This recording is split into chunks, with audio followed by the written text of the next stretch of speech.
बहुत घटनाएं ऐसी हो रही हैं। किसान आत्महत्या कर रहा है। जरा से किसान पर गोली चला दी थी, इस्तीफा देना पड़ा।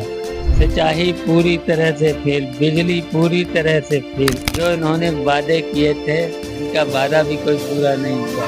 बेरोजगारों के लिए कहा था कि हम 2 करोड़ हर वर्ष नौकरी देंगे, लेकिन आप लोग बताइए, आप अपने मन की बात अखबार में या उसमें चला ले रहे हैं। इसलिए देखिए, कानून व्यवस्था पूरी तरह से ध्वस्त है।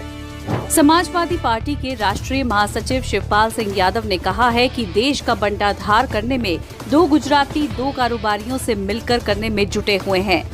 अपने गृह जिले इटावा में शिवपाल सिंह यादव लोकप्रिय जागेश्वर मंदिर में भगवान श्री कृष्ण की छठी कार्यक्रम में मुख्य अतिथि के रूप में शामिल होने के बाद पत्रकारों से बात करते हुए उन्होंने कहा कि प्रजातंत्र का गला घोटने वाले बिलों का समाजवादी पार्टी हर हाल में विरोध करेगी। ऐसे बिल लाने वालों का विरोध ही किया जाएगा, पूजा तो नहीं की जाएगी। यादव ने कहा कि उत्तर प्रदेश की कानून व्यवस्था पूरी तरह से ध्वस्त हो गई है। जो बातें सरकार ने की थी वो आज तक पूरी नहीं की गई हैं। कानून के बारे में बढ़ चढ़कर के बातें की गई हैं, जबकि सच्चाई बिल्कुल विपरीत है।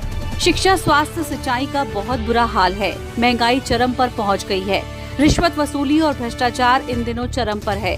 शिवपाल सिंह यादव ने भाजपा सरकार पर आरोप लगाते हुए कहा कि उनकी सरकार में रिश्वत, महंगाई और भ्रष्टाचार बहुत बढ़ा है। एक रिटायर्ड फौजी भी प्रदेश के मुख्यमंत्री से मिलने पहुंचे और विधायक नंद किशोर गुर्जर के नंदू टैक्स के बारे में शिकायत की गई, जिस पर शिवपाल सिंह यादव ने कहा कि ये एक ही नहीं, प्रदेश में बहुत सी ऐसी घटनाएं हो रही हैं।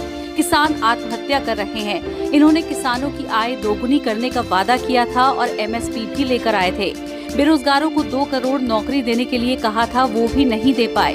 भारत सरकार और प्रदेश सरकार पर आरोप लगाते हुए शिवपाल सिंह यादव ने कहा कि इस देश को इन लोगों ने बहुत पीछे कर दिया है और इस देश को केवल 2 गुजराती और 2 पैसे वाले लोग चला रहे हैं। यादव ने कहा कि वर्तमान सरकार में केवल पूंजीपतियों के काम हो रहे हैं। गरीब छात्र, बेरोजगार नौजवान, इन लोगों के काम नहीं हो रहे हैं। कृषि मंत्री सूर्य प्रताप शाही द्वारा कहा गया कि सपा सरकार में किसानों पर गोलियां चलाई जाती थी, जिस पर शिवपाल सिंह यादव ने कहा कि दक्षिण भारत में जहां भाजपा की सरकार थी वहां पर किसानों पर गोलियां चलाई गई और काफी किसान मारे भी गए थे, लेकिन जब उत्तर प्रदेश में सपा की सरकार थी तो कुछ किसानों पर गोलियां चली थी, जिसको लेकर हमारे लोगों को इस्तीफा तक देना पड़ा था। शिवपाल सिंह यादव ने सरकार पर आरोप लगाते हुए कहा कि जिस सरकार में किसानों पर गोलियां चलाई वो सरकार सत्ता में रहने लायक नहीं है। ओम प्रकाश राजभर द्वारा समाजवादी पार्टी पर आरोप लगाते हुए कहा गया कि सपा के लोग गोला बारूद रखने और सिखाने का काम करती है।